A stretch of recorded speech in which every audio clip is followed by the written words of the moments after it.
So ito mga ka-farmers ay isa sa mga breed natin dito sa ating manukan. So ang kulay na yan ay yung tinatawag na pile or white choco. So yun yung tawag sa balahibo na ito. So sa Tagalog or Bisaya, nalimutan ko yung tawag nito, yung kulay nito. So sa mga nanonood na alam yung kulay sa Tagalog or sa Bisaya nito, paki-comment naman. So yan, meron tayong 4 na kapatid nito. So ang breed na ito ay sweater over asil. So ang ginamit natin na tandang dito o rooster ay yung asil natin na puti. At saka yung inahin naman ay meron tayong sweater na ginamit natin dito. So meron tayong 4 na magkakapatid nito. Papakita ko rin sa inyo sa next slide nito yung mga kapatid nitong ating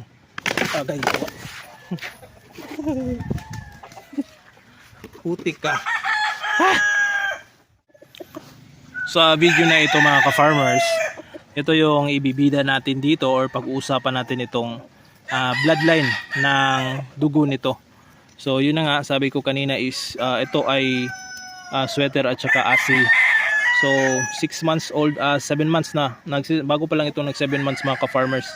So hindi pa natalian dahil wala tayong mapaglagyan. So wala pa tayong tipi na pwedeng paglagyan ito.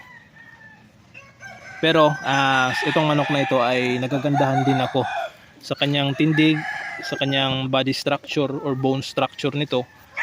Para sa akin ay maganda na. So ito din ay experiment pa natin. So nagbi-blend tayo dito sa sweater at saka asil.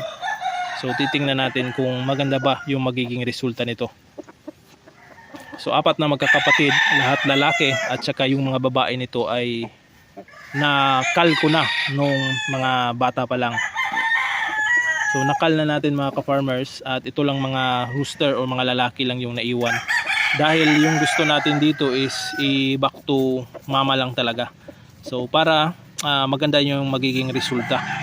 So kanina pinalo ako niyan, diyan ako nakaupo. Pinalo ako nito. Ito ay merong dugo ng asil pa rin. So asil McLean hatch. So 1/4 na lang yung dugo nito na asil. So back dito mga ka-farmers, balik tayo dito. So yan, good for brood stag talaga ito. Dahil maganda yung sukat ng paa, yung tindig niya, yung postura nito ay maganda. So ang hindi ko palang nakita dito mga ka-farmers ay yung kanilang palo. So dahil hindi ko pa ma-spar ito dahil medyo bata pa nga. So ang tendency din dito mga ka-farmers, kung hindi natin mapalabas dito or hindi natin matalian yung manok at bago i-spar ay medyo mailap talaga sila. So hindi rin sanay sila sa kung tinatalian. Kaya para sa akin, kailangan muna nating itali yan, kagaya yan. Siguro mga 2 or 3 linggo natin itatali at saka pwede na nating ma-spar. So hindi ako nag-spar mga ka-farmers ng stag na nanggaling dito sa dumping pen at saka in-spar ko. So dahil sa mga manok na yan ay medyo mailap talaga sila, baka makawala at mahihirapan tayo sa paghuli. So especially ito, hindi pa masyadong matanda or bago pa lang na naglalaban. So baka ang tendency din mga ka-farmers, mailap na at saka tatakbo at mahihirapan tayong habulin itong mga manok or madakip ang mga manok na ito. So yun yung iniiwasan natin. So puntahan natin yung mga kapatid nito. Alright. So ito yung kapatid mga ka-farmers. So medyo may pagka dark na yung kulay niya. Yan. So yung isa kanina light yung pula yung kulay, pero ito medyo may pagka gold na. Pero walang problema dahil ang magkakapatid na ito ay uniform. So same kulay lahat yung magkakapatid na ito. So tingnan niyo mga ka-farmers, yung tindig niya. So pormang-porma talaga yung tindig ng mga asil natin. So same pa rin, sweater asil ito. Ito yung pangalawang kapatid.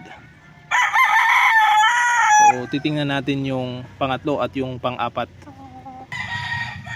So ito yung pangatlo mga ka-farmers at yun yung pang-apat. So yan, same kulay lang talaga. Ito medyo mature na ito at naglalaban na. pero hindi natin nilalaban muna dahil spar muna natin dahil hindi pa nga natalian. So yan, mapapansin nyo itong dalawang ito, dahil ito yung medyo nag-mature ng una, yan yung tinatalian natin or nilagyan natin ng tali. So yung tali niya, tawag din dito sa amin stagnio. So hindi naman gaanong mataas yan. So ang purpose niyan mga ka-farmers ay para masanay yung stag natin na merong tali sila. So ang tendency kasi kapag hindi natin yan nilagyan dyan, nilagyan dito sa dumping pen at saka tinali natin doon sa cord, ay palagi yung hindi yan maninibago dyan mga ka-farmers kung tatalian natin na sa cord, kung hindi natin sinanay natin dito. So yun yung iniiwasan din natin, dahil kung magkaganon mga ka-farmers ay additional stress din sa mga stag natin yun. So dito pa lang sa dumping pen na inilagay natin, at least 1 week or 2 weeks silang nasanay dito. So kapag hindi sila sanay dito mga ka-farmers na may tali, ay baka mapilay yung kanilang paa, dahil sa palagi silang naglulugnot or yung palaging kumakalas mga ka-farmers, like anong tawag dyan sa Tagalog, paki-comment na lang, yung palaging hindi komportable sa pagtatali, kaya ang tendency niyan is mapipilay sila. So yun yung iniiwasan natin. So dapat dito pa lang ay mayroon ng tali. So ayan, uniform talaga yung kanilang tindig, yung itsura, yung kulay ng balahibo ay uniform talaga. Yan o. So lahat din ito mga ka-farmers ay pikom. So mabilis lang nating tanggalan ng palong. Maganda din yung kulay ng kanilang buntot. So yan o. So ito ay hilig talaga natin. Isa sa mga hilig natin na kulay. So parang off color na kulay. Alright, so pupuntahan naman natin yung pang-apat na kapatid nito. So ayan mga ka-farmers, same pa rin, merong tali sa kanyang paa, yun. So yan sila. So hindi pa natin natalian ang mga manok na ito. Siguro kapag nakagawa na tayo ng mga tipi, pwede na nating ilagay ito. Dahil yung mga talian natin ng mga manok dito is punong-puno na talaga. So siguro pag maluwag na or nakadagdag tayo ng tipi, tsaka natin matalian ito. Or di kaya gagawa pa tayo ng ganyan mga ka-farmers. Yung fly pen, 3 pa lang yung nagawa ko. Ang target natin makagawa tayo ng 6. So dadagdag pa tayo, so wala pa tayong budget. So wala pa. So meron tayong 3 fly pen dyan. Siguro ganyan ang gagawin natin para malagay natin itong mga stag natin. So yun mga ka-farmers, ang kagandahan dito dahil matatangkad yung mga manok natin. Isa din sa mga target natin sa pagpapalabas ng mga stag na ito, or isa sa mga goal natin is tumangkad yung mga manok natin. So yung mga manok ko na pure na mga sweaters dito ay medyo low station lang talaga. Kaya ko krinos ito doon sa mga asil yung mga sweaters natin, ay para ma-improve yung kanilang height at saka yung tindig nila at body structure ng mga manok. So ito yung expectation natin noon sa pagpapalabas nito, ito yung nakita ko ngayon dito sa mga manok. So yun yung goal natin noon na makapagpalabas ng nito, which is nagustuhan naman natin yung naipalabas natin sa mga manok na ito. So yung expectation natin ay na-meet dahil nakita na natin yung gusto nating makita sa manok. So next naman nating goal ay i-breed ito sa kanyang ina or sa mga pure natin na mga sweaters na mga game fowl, at saka titingnan natin kung ma-meet pa ba yung expectation natin sa mga manok na ito. Alright.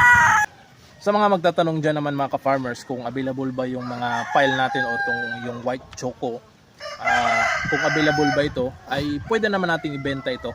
So magtitira lang tayo para sa ating pangsariling breeding natin. So kung gusto nyong mag-avail nito ay pwede naman. So yung shipping fee na lang, at saka kung malayo kayo, yun yung magiging problema natin. Pero kung meron lang talaga kayong tamang kung meron lang budget mga ka-farmers ay pwede nyong makuha ang mga breed natin na ito.